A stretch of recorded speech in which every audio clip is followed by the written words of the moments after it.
பார்த்துக்கா 3 packet இருக்குது. அப்புறம் இல்லை நல்லா மயிருக்கு அதெல்லாம் பேசாதுன்னு. பார்க்குறேன். பரத்துக்கு கால் பண்ணி என்ன ஏதுன்னு கேட்டு சொல்லலாம்ல. ஆமாம், நான் அப்படியே ஃபோன் பண்ணும்போது அட்டன் பண்ணி கீச்சிருவான். என்னால் அவனுக்கு கால் பண்ண முடியாது. அதானே உங்கள் வேலை என்னன்னு காமிச்சிடுறீங்கள. அதான் எனக்கும் அவனுக்கும் ஒன்றும் இல்லைன்னு சொல்லிட்டான். இல்லை திருப்பி அவன் பின்னாடி என்னை சுற்ற சொல்கிறியா? என்னது உனக்கும் அவனுக்கும் எதுவும் இல்லையா? தெரியுது, அதான் நடுவில் இவ்வளோ பெரிய செவுரு இருக்குல்ல. நான் நக்கலா? என்னை மட்டும் சீரியல் பார்த்து கெட்டு போகிறேன்னு சொல்கிறீங்களே, இப்போ நீங்கள் பண்ணுறது மட்டும் என்ன? இந்த பாரு, அவன் எங்கே சுற்றுறான், யார் கூட பொறுக்கிற எனக்கு தேவையில்லாத விஷயம். ஆனால் இந்த சொத்துலன்னு ஒத்த பைசா அவனுக்கு நான் தரமாட்டேன்.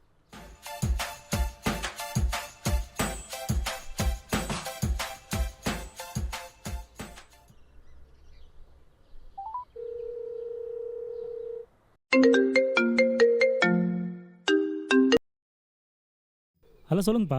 எங்கடா இருக்கா? இதோ இங்கே ஒரு இடம் பார்க்க வந்தப்பா. ஏன் ஃபோன்லாம் எடுக்க மாட்டானாம்மா? இன்னும் எவ்வளோ நாள் தானே போனவளை பற்றி நினச்சின்னு இருப்பான் அவன். நாங்கள்லாம் முக்கியமே இல்லையா அவனுக்கு? வாழ்க்கை ஃபுல்லாக அப்படியே இருந்துருவான் அவன். பா இல்லைப்பா, நானும் அவங்ககிட்ட சொல்லிட்டு தான்ப்பா இருக்கேன். என்னத்த சொன்னீங்களா இப்போ?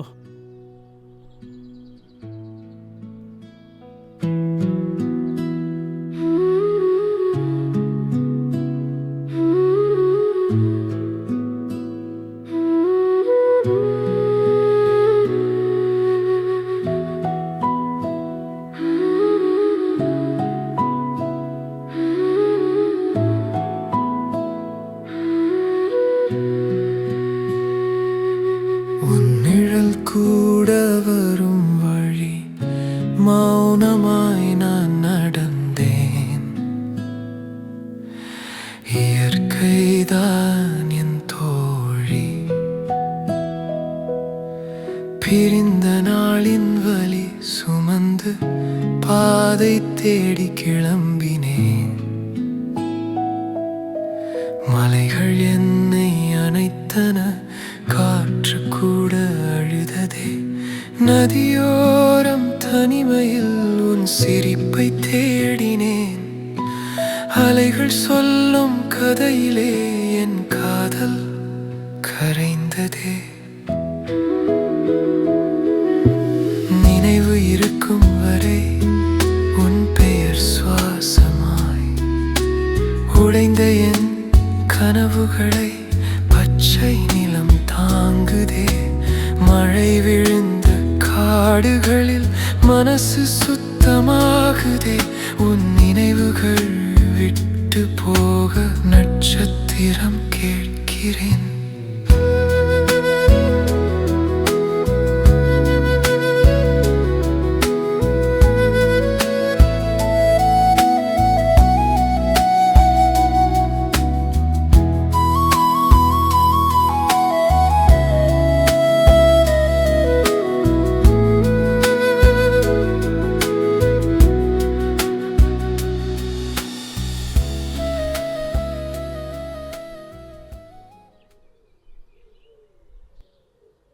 ஏய், இதை பாரு, அவனை ஒழுங்குமுறையாக வந்து கல்யாணம் பண்ணிக்க சொல்லு.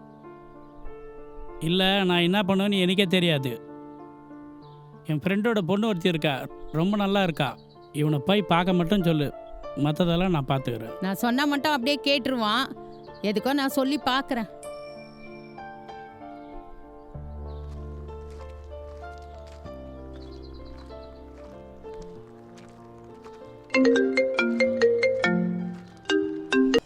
சொல்லுமா. இன்னும் எவ்வளவு நாள் தான்டா எங்களை கஷ்டப்படுத்தலான்னு இருக்கிற? ஏம்மா? பின்ன எப்பதான் கல்யாணம் பண்ணிக்கலான்னு இருக்க? நான் தான் சொல்லிட்டேன்லம்மா, சும்மா சும்மா டிஸ்டர்ப் பண்ணாதீங்கன்னு. கல்யாணம் பண்ணுற ஐடியா இல்லைன்ட்டு. உனக்கு ஐடியா இல்லடா, எங்களுக்காக கல்யாணம் பண்ணிக்கடா ப்ளீஸ்டா. உங்க அப்பா அவரோட ஃப்ரெண்டோட பொண்ணை பார்த்து வச்சிருக்காரு. உனக்கு பிடிச்சிருக்கோ பிடிக்கலையோ ஜஸ்ட் நீ போய் பார்த்துட்டு மட்டும் வாடா. உனக்கு பிடிச்சா ஓகே, உனக்கு பிடிக்கலனாலும் பரவாயில்லடா. எனக்காக போய் பார்த்துட்டு வந்துடுறா.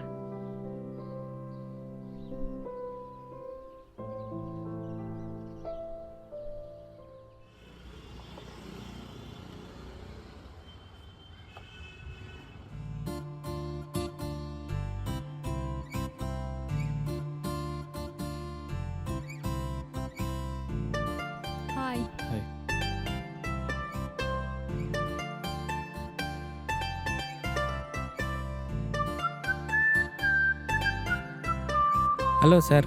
ஹலோ மேடம், என்ன சாப்பிட்றீங்க? நித்யா, நீங்கள் என்ன சாப்பிட்றீங்க? எனக்கு ஒரு சாத்துக்குடி ஜூஸ். அவங்களுக்கு ஒரு சாத்துக்குடி ஜூஸ். அப்போ உங்களுக்கு சார்? எனக்கு ஒரு மேங்கோ ஜூஸ். அவ்வளோதானா சார்?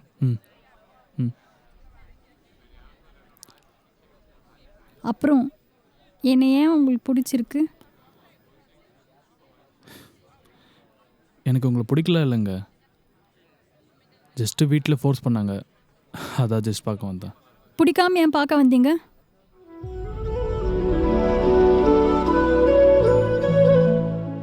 இல்லை, உங்களுக்கு ஓகேன்னா சொல்லுங்க, இல்லைன்னா வேணாம்.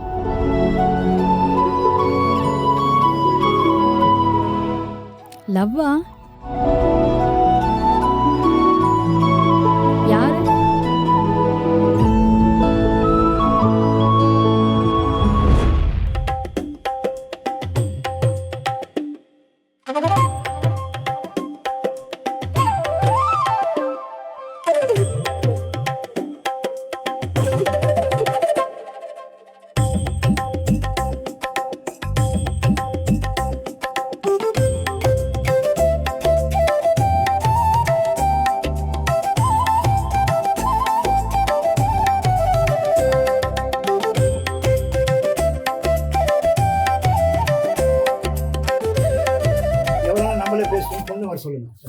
என்னம்மா பொண்ணு ரெடி ஆச்சா?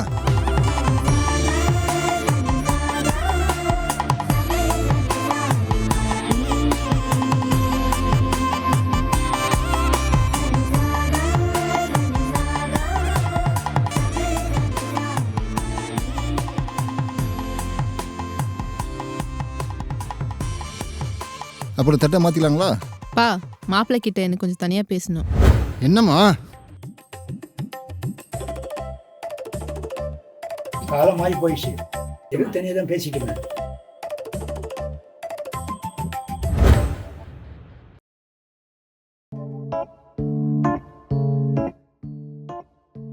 ஆமா, உங்களுக்கு என்ன ஏன் பிடிச்சிருக்கு?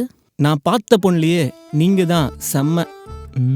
நமக்கு சின்ன வயசுலேருந்தே நமக்கு வரப்போகிற ஒய்ஃப் இப்படி தான் இருக்கணும்னு எக்ஸ்பெக்டேஷன் இருக்குல்ல. ஆனால் யாருக்கும் அந்த மாதிரி அமையறதில்ல. But I am so lucky. என்னை பற்றி நீங்கள் என்ன நினைக்கிறீங்க? உங்களுக்கு என்னங்க செம்ம ஃபிகரு. கல்ச்சருக்கு மதிப்பு கொடுக்குற ஒருத்தர்னு எனக்கு தோணுது. Smart, adorable, lovely, independent woman, kind daughter. நான் உங்களுக்கு ஓகே சொல்வேன் நீங்கள் நினைக்கிறீங்களா? நான் என்னங்க பார்க்க ரித்திக் மாதிரி இல்லையா?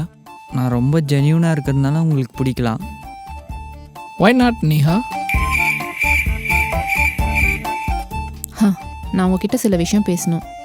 பேசுங்க, அதுக்கு தானே இருக்கோம். நான் ட்ரெடிஷன் கிடையாது, ஏதோ வீட்டில் கட்டி விட்டுருக்காங்களேன்னு வந்து நின்று இருக்கேன். அதுக்காக நான் கல்ச்சரை மதிக்காதவளும் இல்லை. ஓகே, லுக், எனக்குன்னு தனி கண்டிஷன்ஸ் இருக்குது. நான் ஆசைப்பட்ட மாதிரி தான் இருப்பேன். ஏன் எதுக்குன்னு என்ன கேட்கக்கூடாது, நானும் உங்களை கேட்க மாட்டேன். ஒரு நாள் நான் சமைச்சா இன்னொரு நாள் நீங்கள் சமைக்கணும். மந்த்லி ஒன்ஸ் ஏதாச்சும் எக்ஸைட்டிங் லொக்கேஷன் கூட்டிகிட்டு போகணும். மாதத்தில் ஒரு 10 நாள் அப்பா அம்மா என் கூட தான் இருப்பாங்க. அவங்கள துரத்தி விடுற மாதிரி எதுவும் பிளான் பண்ணக்கூடாது.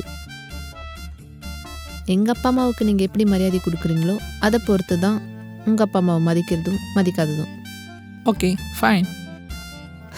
நான் இண்டிபெண்ட்டாக இருக்கணும்னு நினைக்கிறவன். And I'll go for a job. If I stay social with my colleagues, அதை பார்த்து நீங்கள் சந்தேகப்படக்கூடாது. என் சேலரியில் ஒத்த பைசா கூட கேட்கக்கூடாது. கேட்டாலும் நான் தரமாட்டேன். அப்படியும் மீறி நீங்கள் கேட்டால் பஞ்சாயத்து தான். I don't worry about your past, it's none of my business. அதே மாதிரி நீங்களும் என் பாஸ்ட்டை கேட்கக்கூடாது. நான் ஒருத்தரை லவ் பண்ணுறேன். இப்போ அதுக்கு குறுக்க நந்தியாக வந்திருக்குது நீங்கள். ஸோ கல்யாணத்துக்கு அப்புறம் நான் அவர் கூட அஃபேரில் இருந்தால் அதை நீங்கள் கண்டுக்கக்கூடாது. நான் உங்கள் பர்சனல் லைஃப்பில் தள்ளிட மாட்டேன். It's a gentleman agreement. இந்த டேர்ம்ஸ் அண்ட் கண்டிஷன்ஸ்க்கெல்லாம் ஓகேனா நானே அப்பாக்கிட்ட சொல்லி அடுத்த முகூர்த்தத்திலே கல்யாணத்தை வச்சுப்போம்.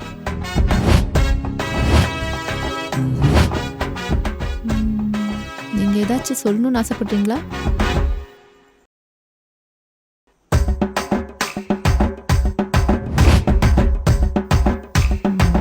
கடைசி வரைக்கும் உனக்கு மிக்சர் தான்.